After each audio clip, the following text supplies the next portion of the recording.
하나님의 말씀 창세기 9장 18절부터 27절까지 봉독하겠습니다.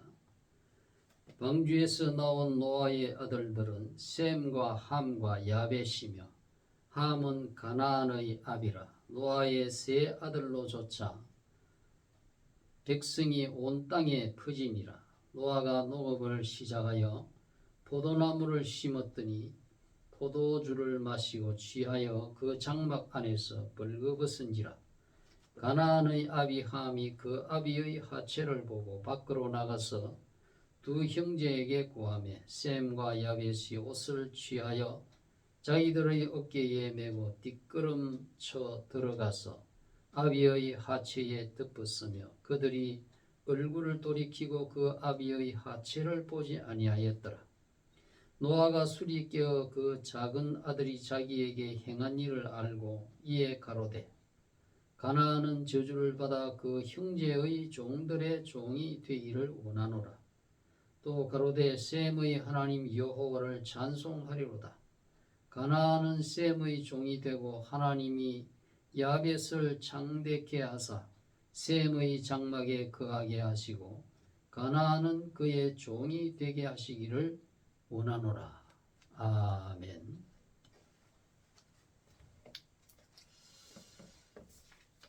기도하겠습니다. 하나님 아버지, 오늘 5월 두 번째 주일 안식일을 맞이해서 성삼위일체 유일하신 하나님께 경배케 하심을 감사합니다. 이제 이 시간도 기록되어진 성경의 말씀을 통해서 어버이 주일에 우리에게 주실 귀한 진리의 말씀을 내려 주옵소서.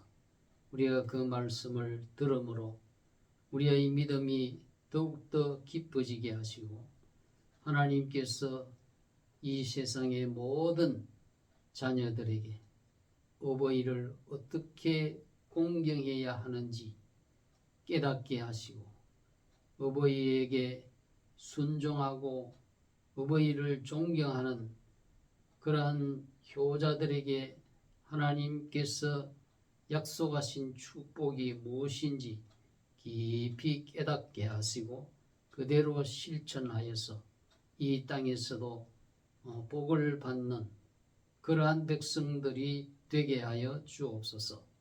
심히도 연약한 종을 오늘도 버리지 아니하시고 거룩한 단 위에 세워주셨사오니 주의 권능에 옳은 장중에 붙들어 주시어서 성령께서 진리의 말씀 가운데로 인도할 수 있도록 능력 주시옵소서.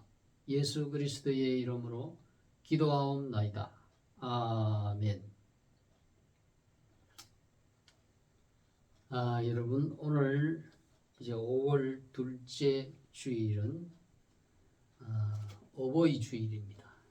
그래서 오늘 창세기 9장에 있는 이 말씀 통해서 내 부모를 공경하라, 그러한 제목으로 함께 은혜를 나누고자 합니다.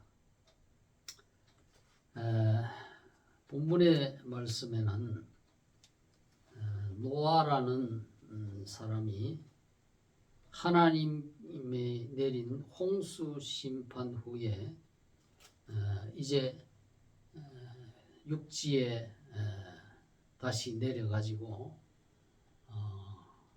인류가 다 멸망한 후에 노아의 가족들 8명이 이제 새롭게 이제 이 지상에서 농사를 지으면서 살게 됩니다. 그때에 노아가 포도나무를 심고 거기에서 나오는 열매로서 포도주를 담았습니다. 그래가지고 노아가 그 포도주를 너무 많이 마심으로 인해서 인사불성 상태가 되어서 하의를 벗고 잠을 자고 있었습니다. 그래서 그때 둘째 아들 함이 아버지의 하체를 보고 나가서 그 형제들에게 아버지를 비난하였습니다. 그래서 셈과 야벳이 이 함의 그 얘기를 듣고 아버지에게 다가가는데 아버지의 하체를 보지 않으려고 담요를 들고 양쪽에서 셈과 야벳이 담요에 그것을 내 기퉁이를 서로 붙들고 뒷걸음질 쳐서 아버지에게 가서 아버지의 하체를 덮어 가려 주었습니다. 나중에 노아가 깨어나서 이 사실을 알고 세 아들을 위해서 기도를 하는데 셈과 야벳과 그의 자손에게는 축복의 기도가 나옵니다. 그리고 함의 자손에게는 저주의 기도가 나왔습니다. 우리는 본문의 말씀을 통해서 자식들이 그 부모를 어떻게 대우하느냐에 따라서 그 후손들의 운명이 이렇게도 되고 저렇게도 되는 좌우로 나눠지게 됨을 보게 됩니다. 여기 아비의 허물을 덮어주지 않고 비난했던 둘째 아들 함은 저주의 기도를 받게 됩니다. 노아가 가나안은 저주를 받아 그의 형제의 종들의 종이 되기를 원하노라. 그러한 기도가 나오게 됩니다. 이 가나안은 함의 막내 아들인데 그들의 족속은 이스라엘의 가나안 침공 당시에 정복을 당해서 비천한 종의 상태로 전락하게 된 것을 여호수아서 9장에 볼 수 있습니다. 이 함의 후손들은 그 외에도 야벳 계열의 마케도니아인과 로마인에 의해서 정복당해가지고 노예의 역사를 이루게 되는 것입니다. 그러나 아비의 허물을 덮어준 셈과 야벳의 축복을 우리가 한번 살펴보게 됩니다. 여기 9장 26절에 보면은 또 가로되 셈의 하나님 여호와를 찬송하리로다. 그렇게 했습니다. 셈의 하나님이라. 하나님께서는 셈의 아버지에게 참 그 허물을 보지 않고 가려준 그 셈을 하나님께서 아주 축복을 하시는데 하나님은 셈의 하나님이라. 그렇게 할 정도로 이렇게 놀라운 축복이 여기에 함축되어 있습니다. 셈의 자손은 종교적인 그러한 복을, 영적인 축복을 받을 것을 예언해 놓았습니다.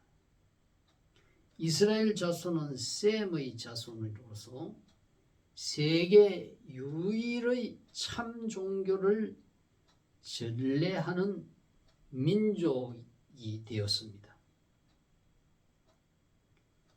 그리고 혈통상 셈의 후예인 마리아의 몸을 통해서 온 세상의 구주 예수 그리스도께서 셈의 후손의 그 혈통을 따라서 이렇게 유대인들의 그 족보를 따라서 세상에 하나님의 아들 구주가 이 땅에 오시게 된 것입니다. 그래서 이러한 셈의 족속을 통해서 온 세상에 참되고 유일한 종교요 하나님을 세상에 만방에 전파해서 인류가 사망과 죄악의 도탄에 빠져 있는 인생들이 영원한 생명과 천국으로 입성할 수 있는 그러한 구원의 길이 바로 이 셈의 자손 유대인들의 그러한 그 혈통을 따라서 오신 예수 그리스도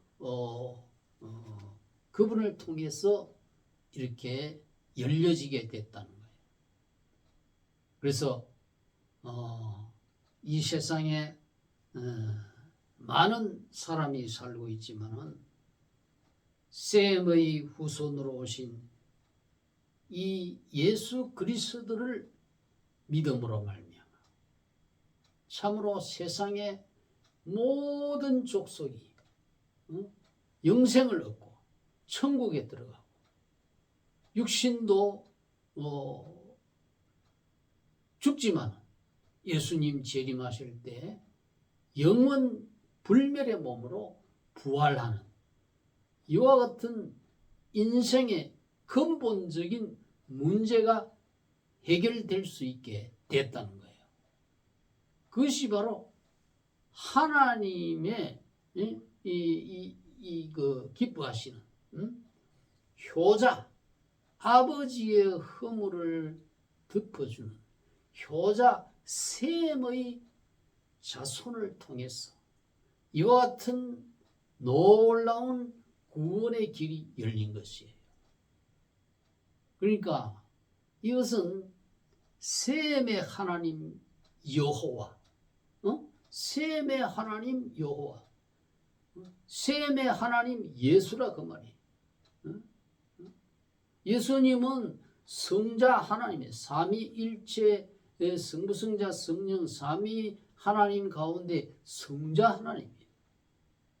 그래서 이 오늘날 신약 시대에는 예수 하나님이에요. 예수를 믿어야 그 하나님 나라에 들어갈 수가 있는 거예요.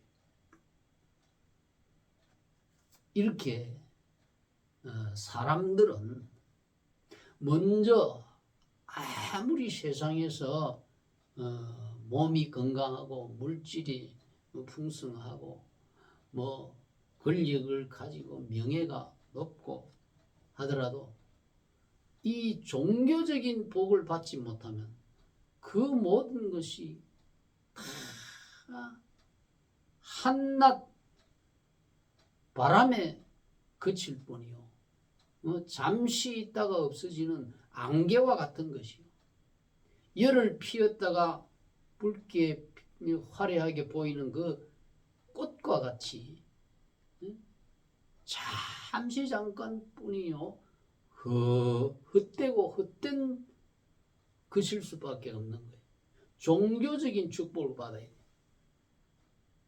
이 종교적인 축복은 바로 예수 믿고 하나님의 백성이 되는 거예요. 그게 종교적인 축복이에요. 이 세상에 종교가 많이 있어요.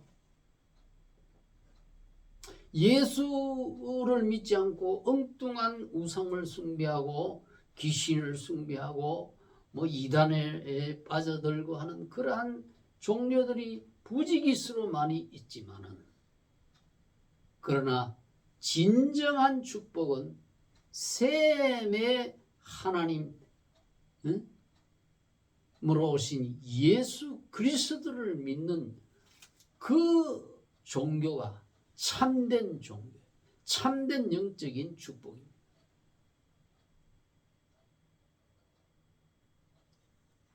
여러분, 인간은 짐승과 달라서 아무리 미개한 원시인이라 할지라도 무엇인가 종교를 가지고 있어요.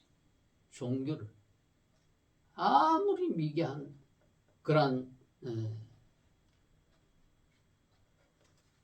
야만인이라도 그들이 뭔가 내세가 있고 사후의 세계가 있고 영원히 살고 싶어하는 그런 욕망이 있기 때문에 무엇을 믿든지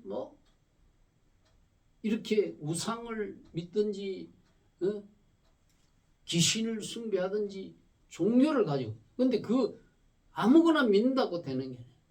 셈의 하나님 예수를 믿어야 그 종교가 참된 종교고, 그 사람이 참된 구원을 얻고 하늘 영광의 나라를 들어가게 되고, 그 예수님이 부활하신 것처럼 그 믿는 모든 성도들도 청년의 몸으로 다시 살아난다는 거예요. 이게 거짓말 같죠? 여러분, 거짓말이 아닙니다. 성경에 기록된 하나님의 말씀. 하나님께서는 분명히 가르쳐 주셨습니다. 어리석은 자들아, 너의 뿌리는 씨가 죽지 아니하면 살아나지 못하겠다.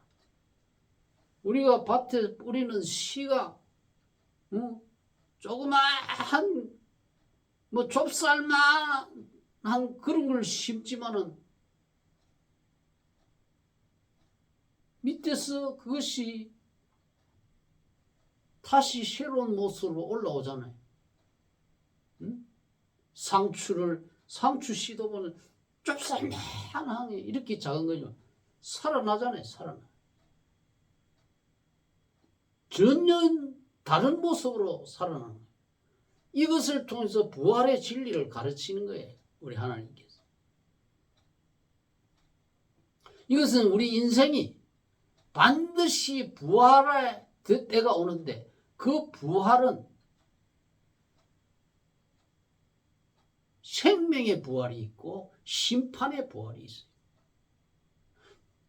셈의 하나님 예수를 믿는 자는 생명의 부활로 예수님 오실 때에 살아서 천년 동안 왕노릇하는 영광에 들어가지만, 그러나 이 셈의 하나님 예수를 믿지 않고 우상을 숭배하고 귀신을 숭배하고 이단에 빠진 이런 사람들은 그 천년 왕국이 시작될 때 살아나지 못하고, 천년 왕국 끝난 뒤에 최후 백보자 심판 때에 심판의 부활로 살아서 그들의 영혼과 육체가 재결합된 상태로 심판을 받아서 영원한 지옥불에 떨어진다는 거예요.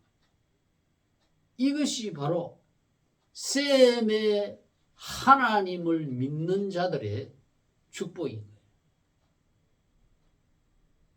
그러니까 셈이라고 하는 이 족속이 얼마나 중요한 역할을 하는지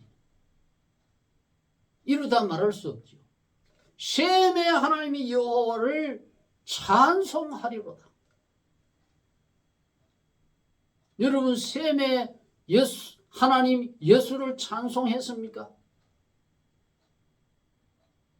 여러분의 일생에 셈의 하나님 예수님에 대해서 얼마나 찬송했습니까? 그저 세상의 가요나 세상의 가곡이나 이런 것들만 부르다가 셈의 하나님 예수를 믿지 않고 예수를 찬송하지도 아니하고 가요나 가곡이나 부르다 지옥에 간다면 그것같이 불쌍하고 비참한 존재가 없는 거예요. 셈의 하나님 예수 그리스도를 믿어야 그 사람이 인생의 근본 문제가 해결되고 영원한 축복이 그에게 주어진다 이거예요.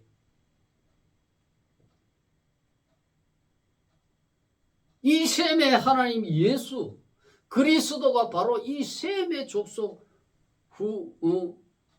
후손인 유대인을 내 나라를 통해서 왔단 말이에요. 그 유대 나라에서 온 세계의 셈의 하나님 예수 그리스도의 이 복음이 세상 만국에 전파되게 된 거예요.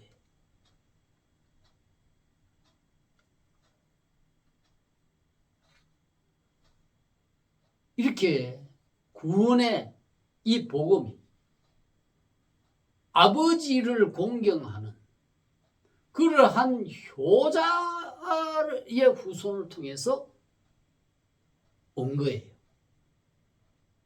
불효막심한 함의 자손을 통해서 온 게 아니에요. 우리는 그것을 분명히 알아야 돼요.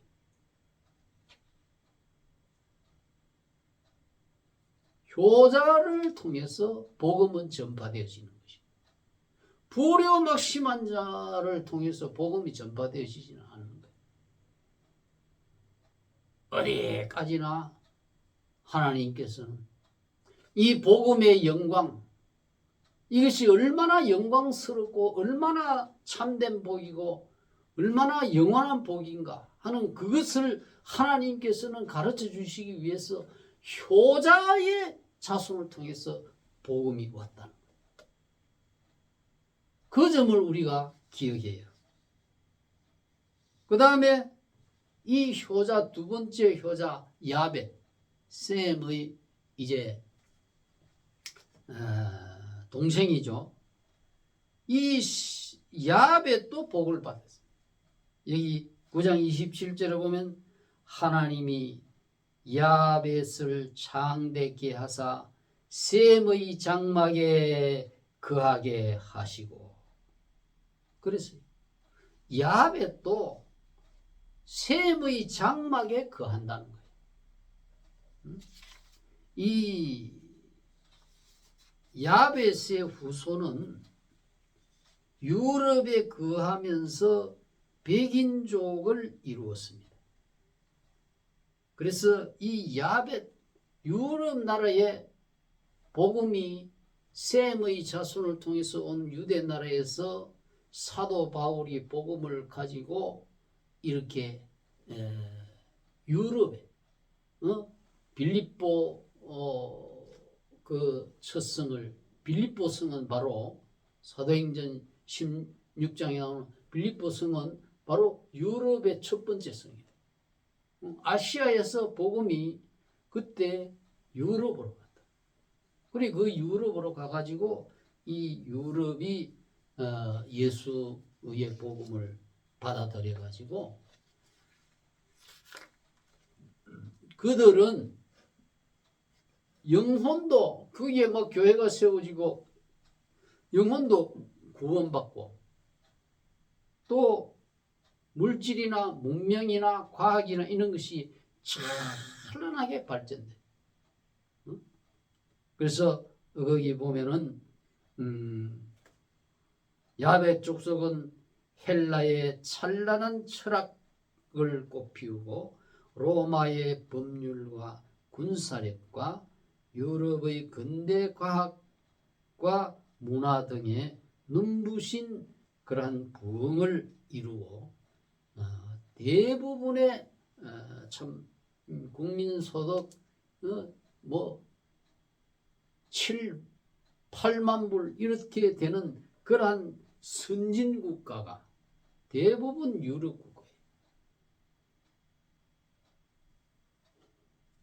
그래서 하나님께서는 부모를 공경하는 자식은 영혼도 살려주고 또 물질이나 이러한 지혜나 지식과 문화적인 방면에 있어서도 하나님이 복을 주신다는 것을 우리는 이러한 성경이나 또 역사적인 사실을 통해서 알 수가 있는 것입니다.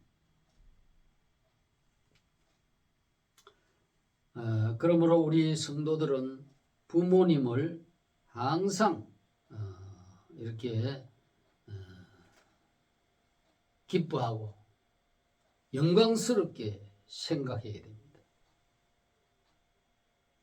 부모님의 자녀가 된 것을 자랑하고 그 분들의 딸이 된 것을 영광으로 알고 기뻐할 때에 그것이 바로 효도라는 것입니다. 신명기 5장 16절에 하나님께서 말씀했습니다. 너는 너희 하나님 여호와의 명한 대로 너희 부모를 공경하라. 그리하면 너의 하나님 여호와가 너에게 준 땅에서 내가 생명이 길고 복을 누리리라. 그랬잖아요. 자기 부모를 공경하면은 하나님께서 이렇게 주신 땅에서 이 세상에서도 복을 받고 이렇게 장수한다는 약속을 하죠. 신명기라고 하는 이 성경은 창출 내 민신 모세오경 중에 마지막 이 성경인데 이 신명기의 특징이 뭐냐? 복과 저주. 복과 저주를 놔두었는데 사람 앞에 놔두었는데 복을 받기 위해서 너는 복을 택하라. 그것은 뭐냐? 하나님의 명령을 지키라. 그 명령 하나님이 복받는 조건으로 주신 그 명령 중에 하나가 바로 네 부모를 공경하라. 아무리 부모가 못 배우고 외모가 못났고 그것을 따라서 부모를 공경하고 안 하고 그걸 그렇게 하지 말고 내 부모라고 하는 존재 그 자체만으로서 너는 공경해라.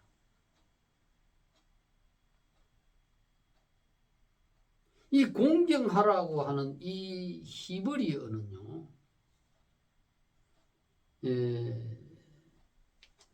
신명기 5장 16절에 있는 대로 공경하라고 하는 이 히브리어는 카바드라고 하는 말인데 무겁다 그런 뜻이.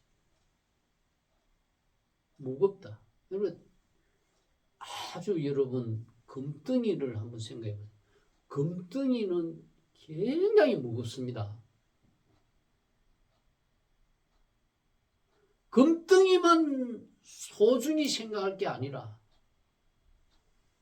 부모가 금덩이보다도 더 무겁게 생각해라. 그 말은 그만큼 소중히 여겨서 존경하는 것을 뜻합니다. 부모님을 영화롭게 생각하고 존귀하게 생각해요. 마치 왕과 같이. 뭐 세상의 황제나 왕만 존귀하게 공경하라는 게 아니고 자기 부모를 그렇게 존귀하게 여기고 금덩이보다도 더 무거운 가치가 있는 그러한 존재로 여겨라. 응? 그런 뜻입니다. 근데 만일에 그렇지 아니하고 부모를 무겁게 그게 공경하라는 뜻인데 무겁게 여기지 않고 반대는 뭡니까? 가볍게 여기는 거예요. 잠언 23장 22절에 보면은 너 낳은 아비에게 청종하고 내의 늙은 어미를 경히 여기지 말지니라. 늙어서 이제 뭐 일도 못하고 이러니까 옛날에 뭐 우리 뭐 고려시대처럼 일 못하고 뭐 이제 밥만 자꾸 먹으니까 산에다 갖다 버렸다. 가치 없다. 그것이 바로 가볍게 여기는. 그래서 내 늙은 어미를 경히 여기지 말지니라. 그러죠. 이제 뭐 노동력 떨어졌고 늙고 이제 뭐 병들고 했으니 이 뭐 기도 먹고 말도 잘 못하고 이거 이제 필요 없다. 무슨 뭐 폐기물처럼 갖다 버리는 그러한 불효 자식들이 있어. 자기가 어디에서 나왔습니까? 그 아버지, 그 어머니를 통해서 자기 자신이 낳았음에도 불구하고 부모가 늙어 노동력이 떨어졌다 해서 버린다? 하나님께서는 아주 엄중하게 경고합니다.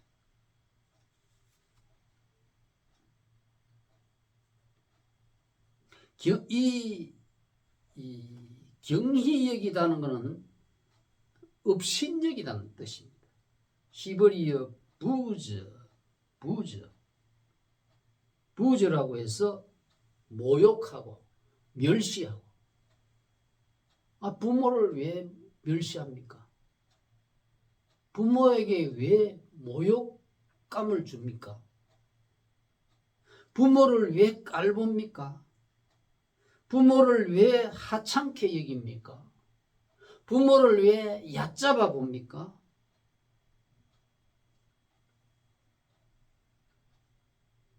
그런 사람은 부모가 그렇게 깔보는 대상이 아니라 그렇게 여기는 그 사람이 미련한 자라고 잠언 15장 20절에 말했습니다. 지혜로운 아들은 아비를 즐겁게 하여도 미련한 자는 어미를 업신여기느니라. 미련하고 복 못 받을 사람은 부모를 기쁘게 하지 않고 아주 깔보고 모욕을 주고 함부로 부모에게 욕설을 하고 부모에 대해서 반항을 하고 그런 자가 바로 미련한 자라.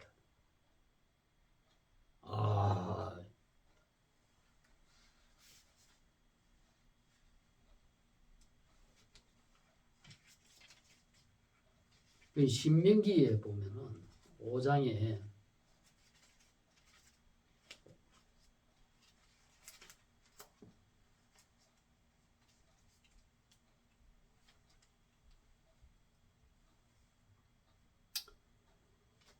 하나님께서 신명기에 보면은 부모에 대해서 완악하고 배역하고 완악하고 이거는 부모에 대해서 막 습관적으로 반항하는 것을 완악하고 배역하다고.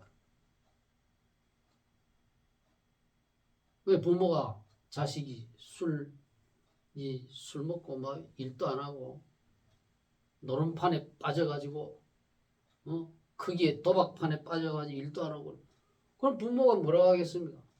애야 술 좀 먹지 말고 그 노름하지 말고 좀 열심히 부지런하게 일을 해라. 그래 네 앞길이 복을 받지 않겠느냐. 그렇게 부모가 가르칠 때에 그 자식이 완악하고 패역한 반항적인 기질을 가진 사람이 있어요. 반항적인 기질을 가진 사람은 그 부모에 대해서 말을 듣지 않는 거예요. 말을 듣지 않고 계속해서 알코올 중독자가 돼가지고 술에 빠져가 사는. 부모의 말을 안 들어요. 그런 사람은 어떻게? 이 구약 시대니까 이스라엘 백성이 이제 신정 국가입니다. 이스라엘 나라는 구약 시대는. 하나님께서 하나님 말씀과 하나님이 종들을 통해서 이렇게 말씀을 아주 소중시 여기는 그런 신정 국가였어요. 그래서 그러한 자식은 장로들 앞에 다 끌어내가지고 온 백성들이 그 부려져 막심한 부모의 말 습관적으로 안 듣고 계속해서 술독에 빠져가지고 허랑방탕하는 그런 자는 끌어내서 돌을 던져서 죽이라 그랬어요. 얼마나 무슨 그게 바로 부모를 업신여기고 경히 여기는 자들이 받을 벌이었습니다. 그러나 오늘날 이런 신약 시대에는 그렇게까지는 하지를 않죠. 그러나 그 구약 시대에 엄하게 하나님께서 부모의 말을 안 듣고 술독에 빠져서 일도 안 하고 도박판에 빠져 있고 일단 죽여버리라. 왜 하나님이 구약 시대는 엄청난 게 무서운 형벌이었어요.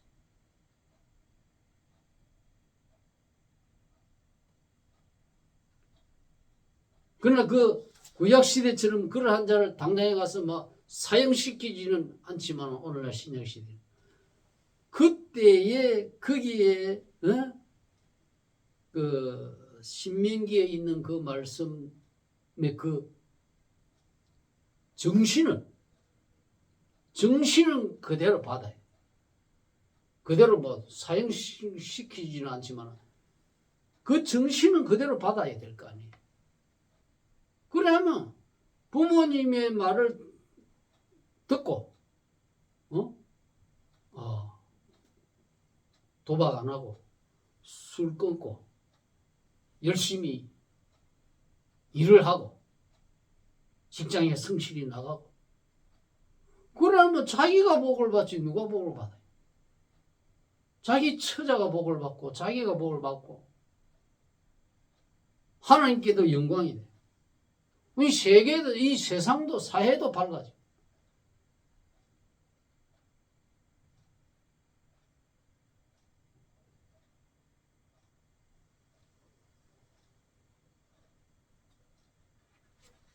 그래서 이렇게 부모님께 효도하는 자는 아주 참 복을 받는다. 얼마 전에 내가 한 미디어를 통해서 봤는데 아주 한 어린 소녀가 아주 가난한 가정에서 태어났어. 거기에서 아버지는 직장 다닌다고 있고 어머니가 병이 들어가지고 무당한테 굿을 해도 안 되고 그래서 그 어머니가 나중에 죽기 전에 이 딸을 아버지가 네가 엄마 죽기 전에 네가 가서 한번 봐라. 가보니까 엄마가 누워있는 침대가 그렇게 하혈을 해가지고 피가 안 멎어가지고 죽게 돼 있는 거예요. 엄마 침대가 빨갛게 돼. 그걸 얼마나 놀랬겠습니까? 해도 이 엄마가 병이 낫지를 않고 굿을 하고 오만 별짓을 다 해도 안 돼. 근데 다 하나님의 택한 백성이었겠죠. 그 엄마가 여보, 내가 이제는 교회를 한번 나가보고 싶어요. 이래가지고 교회로 데리고 간 거예요. 그 교회가 어디냐면 부산 범천동에 있는 그 한 교회였어요. 범천동에 있는 동천이라고 하는 천이 있어요. 그 동천은 아주 가난한 사람들이 사는 곳이에요. 그곳에서 살면서 그 동천에 가면은 아주 막 이 부산 시내에서 그처럼 악취나는 천은 없어요. 거기 하면 코를 못 댑니다. 물이 막 완전히 똥물입니다. 그래서 동천이라는 게 동력동자가 아니라 똥동자로 부른다. 똥천이라고. 그만큼 악취를 코 지나가지를 못해요. 그리고 그 주위에 있는 교회를 이 어머니가 나간 거예요. 그 어머니가 나가니까 이 딸도 같이 나가. 우리 어머니 살려주세요. 얼마나 눈물로 기도하고.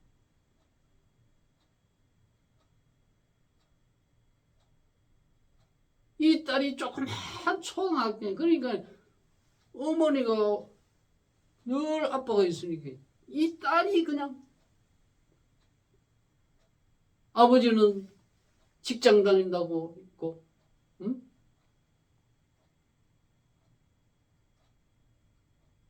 어머니 아프니까 이 딸이 어릴 때부터 초등학생 때부터 살림을 다 하는 거예요. 그러면서 엄마하고 같이 새벽 기도가 기도 하나님 매달. 그래 그 하나님이 그 기도와 그 신앙을 보고 이 엄마를 세상에서 고치지 못하는 그 불치의 병에서 고쳐줬어요. 지금까지 살고 있다.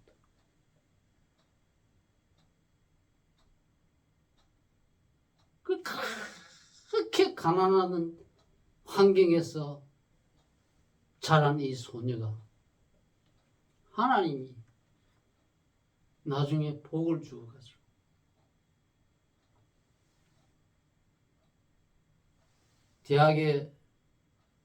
대학을 졸업하고 그 유명 배우를 이제 여자 주인공을 뽑는데 2,500명이 몰려왔다는 거예요. 임근택 영화감독 알죠? 그 감독에 의해 가지고 캐스팅된 거예요. 2,500 몇십 명 중에 이 사람이 된 거예요.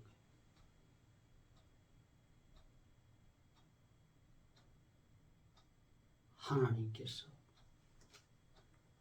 부모에게 어릴 때부터 그 어머니를 금덩이 같이 여기고 어머니 따라 교회 가서 믿음을 가지고 보세요. 어머니 때문에 믿음 가진 게 아니에요.